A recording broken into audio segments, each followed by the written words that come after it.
कई बार मेघनाथ और रावण के द्वारा राम लक्ष्मण को शक्तियां लगी, लेकिन कई बार हनुमान जी हिमालय गए,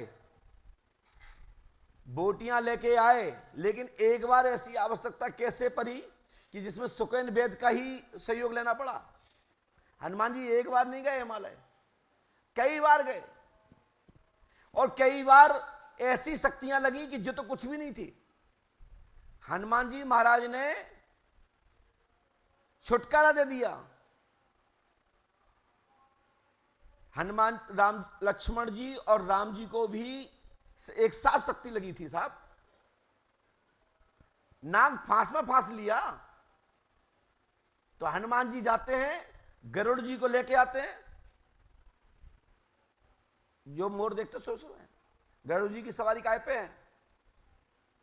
मोर पर। और जब मोर को लेके आते हैं तो नाग फांस से छुटकारा दिला देते हैं। तो फिर किसकी कृपा से गए थे लेने? राम जी तो बेहोश थे, मूर्छित थे। तो कहां आवश्यकता आशीर्वाद की पड़ती है और कहां बल से जाया जाता है, ये नाटक मंचन और शास्त्र पुराण दर्शाते और बताते हैं। हर टाइम नहीं गुरुजी कहेंगे तो मैं ऐसा कर दूंगा, गुरुजी कहेंगे तो ऐसा कर दूंगा। अरे कई हर बार गुरुजी नहीं कह सकते। जहां आवश्यकता है वहां गुरुजी तो कह सकते हैं कि इसको बेटा आपको करना है, और जहां नहीं है वहां तो गुरुजी यही कह सकते हैं बेटा जो तुम्हें अच्छा लगे, जो तुम्हारे लिए हो, जो धाम के लिए हो वो करते रहना, जाओ मेरा आशीर्वाद है। बार बार आशीर्वाद नहीं दिया जाता कि हर बार आप काम के लिए गुरुजी आशीर्वाद दो। तो हनुमान जी के पास आशीर्वाद पर्याप्त था। कई बार बिगैर आज्ञा के भी हनुमान जी महाराज गए, लेकिन क्यों? क्योंकि उनके पास आशीर्वाद था और उनके हृदय में निरंतर राम जी महाराज विराजमान रहते हैं। तो क्या जब सुकेन वेद का मार्गदर्शन दिया गया तो क्या राम जी दिल में नहीं थे? वहां आशीर्वाद की आवश्यकता क्यों पड़ी? लंका गए, समुद्र नागा, वहां आशीर्वाद की आवश्यकता क्यों पड़ी? मैं पूछना चाहता हूं। यह तर्क है और क्वेश्चन मार्क भी है। जैसे कोई शत्रु के यहां जा रहे हैं, वहां गुरु से आशीर्वाद ले, गुरुदेव आशीर्वाद दो, आज शत्रु से आमने सामने है। और जहां शत्रु नहीं है, अदृश्य कोई क्रिया है, तो प्रभु का बल है, देखते निपटेंगे आपसे। तो वहां अदृश्य क्रियाओं का हनुमान जी ने स्वतः ही काट किया, और जहां शत्रु का बात आई तो हनुमान जी महाराज ने आशीर्वाद लेकर के संजीवनी बोटी लाने का कार्य किया, लंका जाने का कार्य किया। तो इसलिए हर बात में कहां आवश्यकता आशीर्वाद की है वहां आशीर्वाद लीजिए। जहां आवश्यकता आपके स्वयं आप कर सकते हो तो वहां आप अपने इष्ट को परेशान मत करिए, आप अपने बल से काम करिए और श्रद्धा से करिए, आपका सफल मनोरथ होगा। जी मेरा आशीर्वाद है। जहां कठिन हो, जहां आपकी ना चल पा रही हो, जहां विजय नहीं हो सकते हो, वहां अपने इष्ट को परेशान करिए। हर बात में इष्ट को परेशान नहीं किया जाता। छोटे छोटे काम, हे हनुमान जी अभी ऐसा काम हो जाए।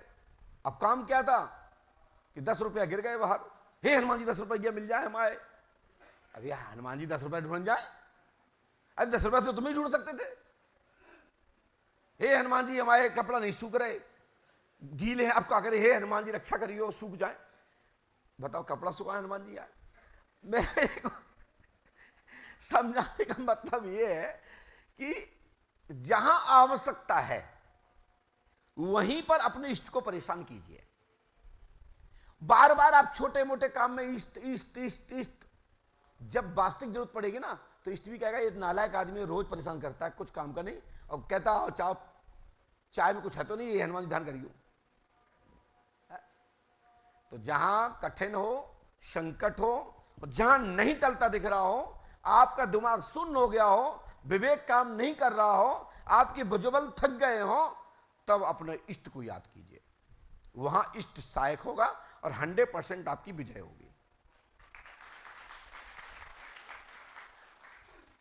अभी एक सज्जन थे, हमारा बाबूजी बोले बिच्छू उतार रहे थे, बहुत पुरानी बात है, मैं क्योंकि बचपन की बड़ी सारी यादें मुझे हैं। गुरुजी हमारे यानी पिताजी भी यहीं, ये किसी को बिच्छू ने, गांव में बिच्छू ज़्यादा काटते हैं जब पानी आने लगता है खेतों में, तो किसान आते हैं, हाय मर गए, बिच्छू ने खा लिया। कहाँ, किसने खाया? वो बिच्छुनिया ने खाया। तो कितने बच्चे, जब जितने बच्चे हों उतनी बच चढ़ेगा बिच्छुनिया।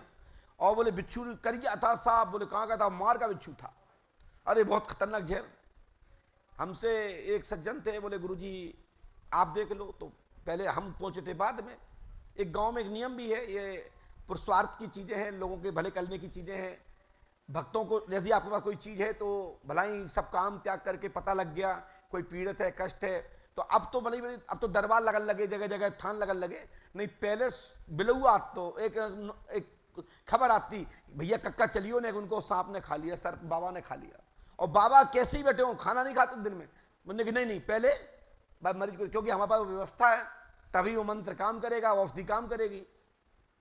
और भैया वो खुद 5-5, 6-6 किलोमीटर चल के जाते थे और उसको, मरीज को ठीक करते थे जो कर पाते थे। तो ये गांव में ऐसी प्रथा रही। हम भी गए उसमें बिच्छू उतारने, बोले बिच्छू ने खा लिया, हम भी बच्चे थे तो वहां बहुत सारे उतार रहे थे। हमारे एक मित्र हैं वीर सिंह जाटव जी दोहरे, वो भी थोड़ा दरबार नहीं चलाते लेकिन पिताजी को गुरु मानते हैं। और हमसे तो बड़े हैं, 50, 55, 60, 55, 57, 58 साल के होंगे करीबन वो हम उनको मित्र ही बोलते हैं। मैंने बचपन में कभी किसी बराबरी के बच्चे से दोस्ती नहीं की हमने। हमारे जितने भी दोस्त मिलेंगे बुढ़े मिलेंगे, दांत गिर गए हैं कई लोगों के। तो हम गए वहां बिच्छू उतारने, तो नंबर होता भैया कक्का आप देख लो, पहले आप देख लो, वो तो नरा रहा है, चढ़को चढ़को चढ़को चढ़को, और वो ऐसे तने हथ पर। पिताजी ने हमसे कहा तुम देख लो। तो मैंने कहा पहले देखते लो, तो ये लोग बड़े बड़े बैठे हैं। अरे बोले जब तक तो मर ही जाएगा कोई। पिताजी बोले, तो हमने कि मर जाएगा तो हम तो बाद में आए, लोग कहेंगे जिन्हें बड़ा घमंड है अपनी शक्ति पे। पिताजी बोले ये तो बात सही है। हमने कि बब्बा आप देखो, सुबह कब है, गुरु की शक्ति मेरी भक्ति, उतर उतर बिच्छू तो यान हनुमान की। बताओ बिच्छू को हनुमान की यान, जिनके नाम से काल थर्राता हो, जिनके सामने देवताओं की हिम्मत ना हो खड़े होने की, बोले उतर उतर बिच्छू तो यान हनुमान की। और गुरु की भक्ति मेरी शक्ति, एक बिच्छू पर मेरी शक्ति और गुरु की भक्ति। अब गुरु बेचारा आपसे आप परेशान, बिच्छू पे गुरु की भक्ति लगा रहा है वो, और 10-5 बिच्छू काट ले में 10-12 लोग आदमी को, तो गुरु की साधना खत्म हो जाए। दिन भर में गुरु माला कितनी फेरत, कलयुग के गुरु 1 माला 2 माला 10 माला। वो तो जमाने गए के लोग असंख्य जाप रहता था उनके पास, लेकिन चेला ठोक रहा है गुरु की शक्ति मेरी भक्ति, पिंड साचा कच्चा ने काका बोल के। हमें तो हंसी आ गई एकदम। पिताजी बोले ऐसे मत किया करो। अरे हमने कि जितने करो बिच्छू तो उतर जाए 1 मिनट।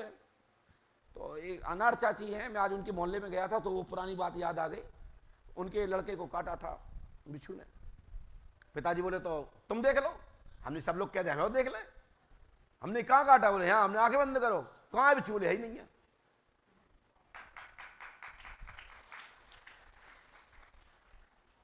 तो एक विश्वास होता है। हमने तो मंत्र भी नहीं चलाया, हमने अपने इष्ट का ध्यान किया, हमने हाथ धरा, हमने आंखें खोलो बताओ कहाँ है दर्द? बोले दर्द है ही नहीं। अब वे जूता ठोकन लगे थे, बिच्छू की कुछ क्रिया कर रहे थे, कुछ मंत्र लिख के, और मंत्र को जूता तो ठोके, गुरु की शक्ति मेरी भक्ति ठोके। हाँ पुरानी बात है, यहाँ की राजपूत जी थे तो वो जूते से मार के उतारते थे बिच्छू, और गुरु की शक्ति मेरी भक्ति ठोकते थे। तो हम बताएं भैया कि कहां लगाने, पहले तो मरीज को देखो, वो मरीज को वास्तविक भूत बाधा है कि नहीं, वास्तविक उसको कोई बीमारी है तो उसको भैया अपने पास क्यों टांगे, उसको डॉक्टर के यहां भेजो। भैया कोई बीमारी है तो हम तो डॉक्टर के लिए प्रेरित करेंगे भैया। क्यों करेंगे? क्योंकि भगवत कृपा से बीमारी ठीक होती है। ना से रोग हरे सब पीरा, जपत निरंतर हनुमत बलवीरा। हनुमान जी के नाम से रोग खत्म होता, परंतु अच्छा हो जाए तो कोई भी नहीं कहेगा पंडों का सगा के पास ठीक हो गए, हमारी बीमारी ठीक हो गई। और कहीं 19-20 कुछ हो गया तो कानून अलग खाएगा और सामाजिक प्रतिष्ठा हमारी अलग खराब होगी। परंतु मैंने इस पे एक रास्ता निकाला कि लो हनुमान जी की धूप लगाओ परिक्रमा और दवा होगी फलीभूत। दवा होगी फलीभूत। इसीलिए दवा को भगवान को ध्यान करके, हे परमात्मा बीमारी है, आपके आशीर्वाद से ये दवा लग जाए और उसको पा लीजिए, प्रसाद हो जाएगा और दवा फलीभूत हो जाएगी।